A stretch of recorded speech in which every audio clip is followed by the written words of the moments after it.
Hey guys, welcome to Herding Little Cows to the Glory of God. You haven't heard from me recently because we've just been doing a lot of stuff health-wise for Josiah, trying to help him with his seizures.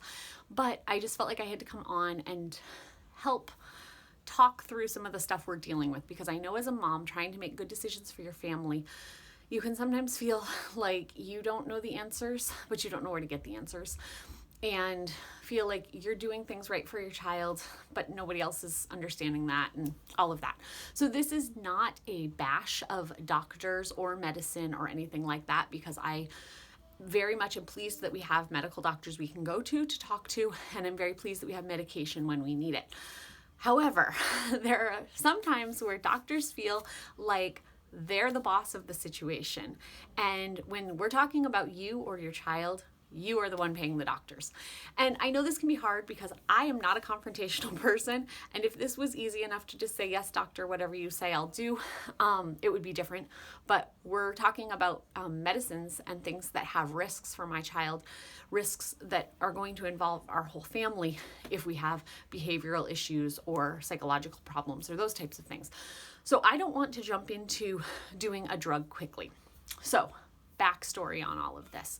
Josiah has cerebral palsy and epilepsy. He was diagnosed with cerebral palsy, unofficially diagnosed with cerebral palsy around 10 months, and started having seizures at 3. I think it was 3. Yeah, he was getting closer to 4 when he started having them. And so we've been dealing with those for years now. He is now 8, turning 9 this summer. So our first EEG was 5 years ago when he started having the seizures. That is the only EEG we've ever had. When he was little, his seizures were just looking to the side, like I'm doing right now. It looked like a disobedient child. I would call his name and he'd just do this, and it looked like he just wouldn't make eye contact with me. So I'm not exactly sure how long he was having them before I noticed, but as a mom, I was like, okay, something's not right. I took him in. My doctor agreed, our local pediatrician, and in this video, I'm not going to name names of anybody, because there are some doctors I'm going to mention that I really like, and there's some doctors I'm going to mention that I'm not finding as helpful, and I don't want to skew other people's thoughts on that doctor specifically, because I'm not saying the doctor in themselves is bad. I'm saying the treatment we're getting, the answers we're getting are not fitting our situation. So I feel like they're not listening, but it's not that this doctor themselves is bad. It's not that they are, I'm not saying you should never go to these doctors. I'm just saying that this is how it is. So we went to our local pediatrician when he started having these things that I didn't know what they were. The doctor said, yes, there's definitely a problem. We're getting you into the neurologist. We went and saw a neurologist. For us, the neurologists are down in Portland area. So we went and saw them back when he was 3. They did an EEG. They did an MRI. The MRI did show that he had a lot of brain damage from what we were assuming was the cerebral palsy we had him unofficially diagnosed with. And they found out that the seizures were happening in the right frontal and temporal lobes of his brain.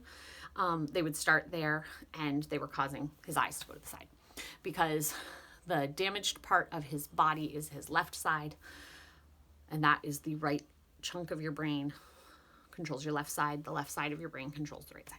So his damage is in the right side. You see all of it on the left, and his eyes were working themselves away from the brain activity that was happening. So those happened for multiple years. We had kind of a change since then, maybe a year ago. I don't remember the exact dates, but things were kind of changing. He'd have these really confused seizures where he'd try to throw dirt outside that he didn't have any dirt. He'd not understand, like, we're watching a music video and suddenly he doesn't know what we're doing. Just kind of very confused. And he also started getting ones where he would just get stiff on one side, never for very long. And for quite a while, those were happening that he'd just start to get stiff and then he'd be normal. And they'd happen, every couple days. It wasn't something that was a daily occurrence. But back in May of this past year, so about 10 months ago, Josiah had a grand mal seizure, a partial complex seizure that involved his whole body and brain. I don't know exactly how to describe it because we didn't have a test at that time, but basically his whole body went into seizure mode, and he was shaking and he was gagging and all the stuff. If you've seen a grand mal seizure, That's the kind I'm talking about, what people think of as an actual seizure. And I've seen grand mal seizures in lots of different people before, but when it's your own kid, it's really, really scary. I mean, it's scary to watch in other people, but it's different when it's your own child. So I called the doctor right away. Up until this point in the medication aspect of all of this, we had been using CBD oil, which I felt was helping. And when we would skip it, like accidentally miss it for some reason, or occasionally with CBD oil, you kind of wean off and then go back up to a better dosage. When we would do those things, we would occasionally notice more seizure activity. So we felt that it was working. But in May, he had his grand mal seizure. I now realize that we had a couple contributing factors that could have led to him having that grand mal seizure. He was extra excited. We had had a scare the day before of a dog running into the yard, not our yard, but a different yard that we were at, and scaring the kids. It came up barking and attacking. Nobody got actually bit, but everyone felt they were going to. We had been away for a few days, and so we had been like eating different and those types of things. So all of those could have contributed to his grand mal seizure. I'm not saying any one factor, but we had factors that made it. So of course, as soon as that happened, I gave him his emergency medication, which there's a certain amount of time goes by and everything that you do. And I called the doctor's office when they opened that morning and said, okay, so what do we do? I don't want to see that again. As a mom, I never want to see my child have that again. And they said, okay, we are going to put you on a drug called carbamazepine. Tegretol is the medication. And I am saying nothing bad about this medication in and of itself.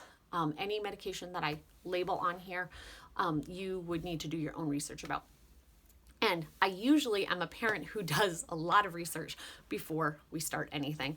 And there have been many times throughout the years where the doctor's like, I want to do this, here's your prescription.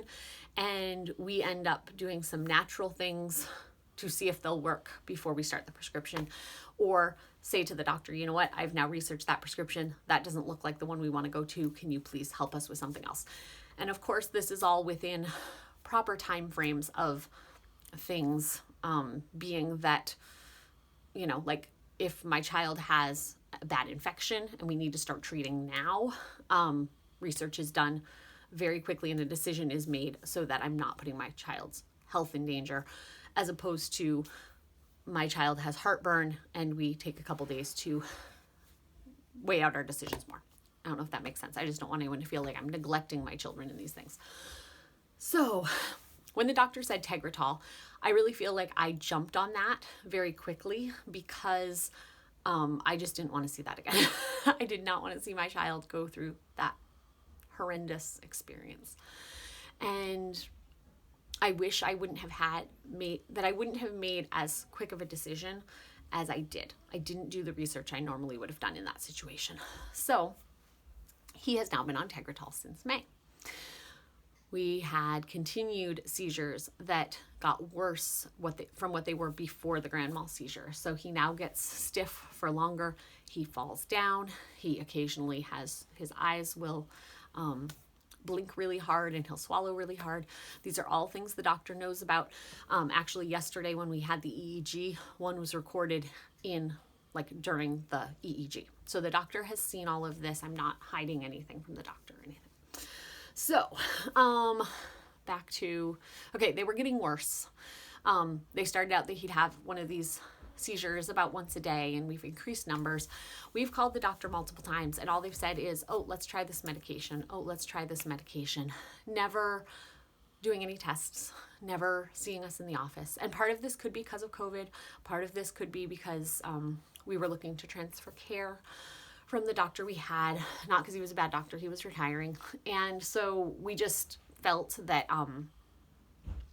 we got to a certain point in the medication that we were seeing behavioral issues and we weren't seeing a change in the seizures. So we talked with the doctor. With the doctor's consent, we backed down on the medication.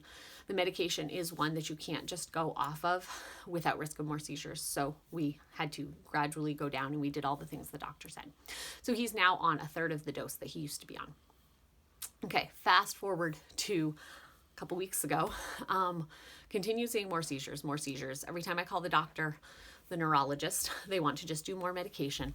And I finally went to our local pediatrician, the one that I like, and he said, yep, there's definitely a problem. You definitely need to get a test. And he got us a test within a week and a half.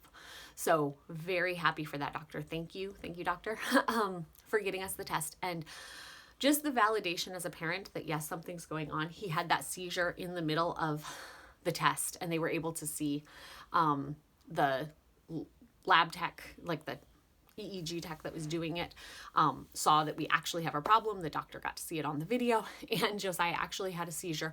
As the nurse called us from the waiting room, we got halfway across the waiting room to go into the neurologist's office, and he had one in the middle of the floor there. So everybody got to see that I'm not just a neurotic parent. Like when you have a child who's just doing this and they don't do it in front of the doctor, you kind of look like a parent who's not reporting real things. But he actually does have seizures. So we went to the neurologist, and she was confused because she didn't know we were there for epilepsy, even though that's why our doctor had pushed us to get this appointment.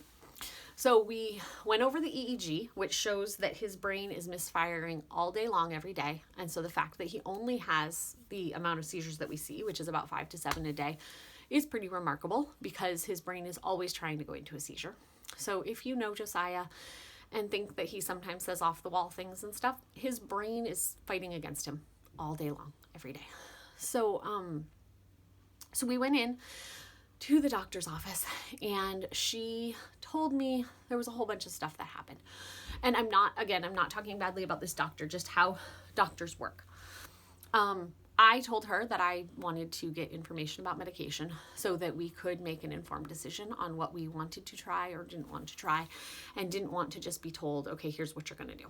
I want the doctor to be part of our team, but Mark and I being able to be the coach of the team, not someone else telling us what we have to do. And I know they have more information than I do on these particular drugs, but they don't have more information than I do on my particular child and the particular things that our family is willing to risk. I don't know if that makes sense. Risk in the drugs that we're going to give, what things we're willing to give up, because I would rather have a child who can run and play and have seizures once in a while than a child who's drugged and can't get out of bed.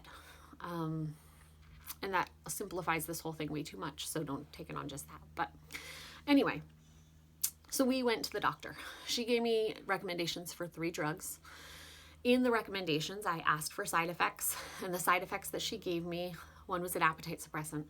But other than that, she didn't give me any side effects. But when I pressed her on it, she told me that any of them can cause behavioral and psychological issues because we're working at dulling down the whole brain. And I'm not willing to quickly go into one of those drugs when it's an 8-year-old who already has behavior issues because his brain's misfiring all the time and can't explain those to me. I don't want my child to be put in a place where his brain is fighting even more so against him than it's doing right now. So she gave me these drugs. She said, I need you to call me back in a couple days to tell me what drug we're going to go on.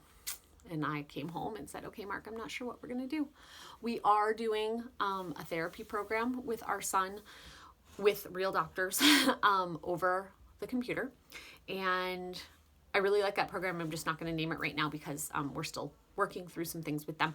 But they are very much that we need to rebuild the whole body and the things that his body missed. So we're doing a lot of physical therapy with crawling and some noise.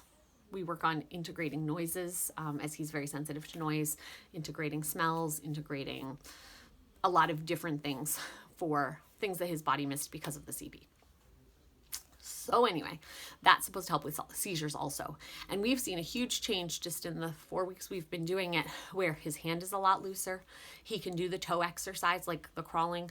He needs to put his toe in a specific place. He can do that, which he wasn't able to do when we started the program. We had less seizures up until yesterday when we had to do the sleep deprived study.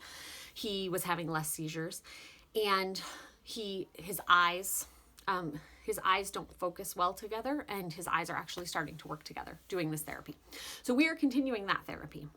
We are also continuing his CBD oil, which if you have questions about that, I can talk about that in another video.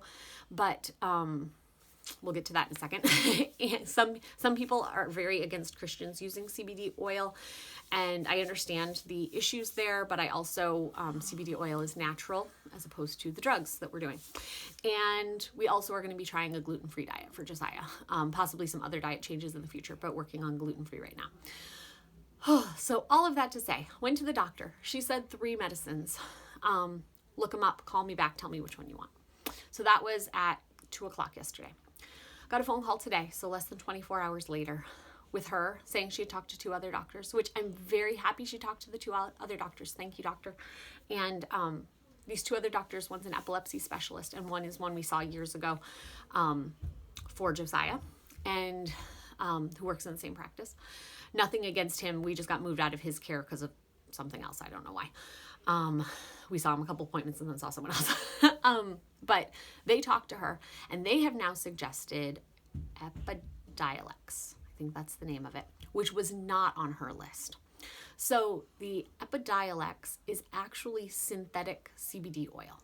So if you have a problem with CBD oil, just think if the doctor's giving something that is just the synthetic version of a natural thing God gave us, why would we be opposed to the God-given one, but not opposed to the doctor saying, here's the one you should take? I guess that's just food for thought, because we've had the CBD oil conversation with a lot of people and they are very confused on why we do it. So she had given 3. Now, 24 hours later, is saying those 3 aren't the ones. You need to go for this one, which we're already on CBD oil, and it would be an increase in medication to raise the CBD oil to the level they would want for the synthetic one. So I'm going to write back to her and figure out if we can increase the CBD oil before we try the synthetic CBD oil to see if that will help. But just as a parent, the other thing, he's on a medication, the Tegretol that I mentioned from back in May, that they keep trying to raise and they keep trying to do this.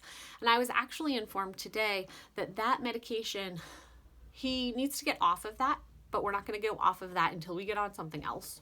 But that could be causing his seizures or exacerbating his seizures. So the type of seizures he has now are different than what he had before he started the medication. Once he started the medication, he started these kinds of seizures, and this medication might be exacerbating the seizures, but we need to keep him on it until we take him, till we put him on something else.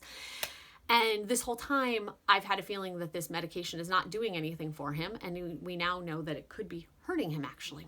So all of this to just say, as a parent, work through making informed decisions and realize that doctors know medicine. I mean, some doctors know it better than others. Doctors know medicine, but medicine is a practice. Medicine is something that they are still working on, and they find out new things every day. I think we've all seen that through this whole COVID thing, no matter what you believe. But one day this medication works for healing it, and the next day they say, no, don't use that, and then it changes back to using that. Or science throughout the years that said butter's best for you. No, margarine's best for you. No, butter's best for you. I don't know what I'm supposed to be eating today because it keeps changing.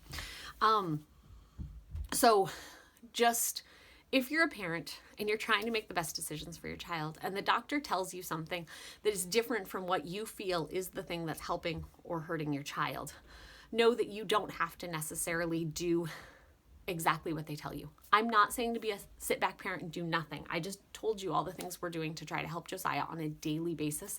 And all of the things that we're doing are much more complicated than handing my child a pill. So it's not, I'm a parent that doesn't care and I'm doing nothing. I'm a parent who does care. I'm a parent who wants I want the best for my child, but I want my child to be able to perform closest to what God has prepared them, created our bodies to do. And I feel like just popping them more pills when the pill you gave us 10 months ago is now the one we're saying might be causing the problem, just makes me more validated in my belief that I need to do the studying for myself, and I need to see for my child what is best. So I hope that helps somebody who's possibly going through a medical problem with their child. Know that you are the parent, the doctor works for you, and to make medical decisions, I am saying, do things to help your child. This is not a sit back and do nothing. Do things to help your child, but you be the one to make those decisions and make the decisions of what's going to work for your family. So thank you for joining us for my little rant on herding little cows to the glory of God, and we will see you guys next time.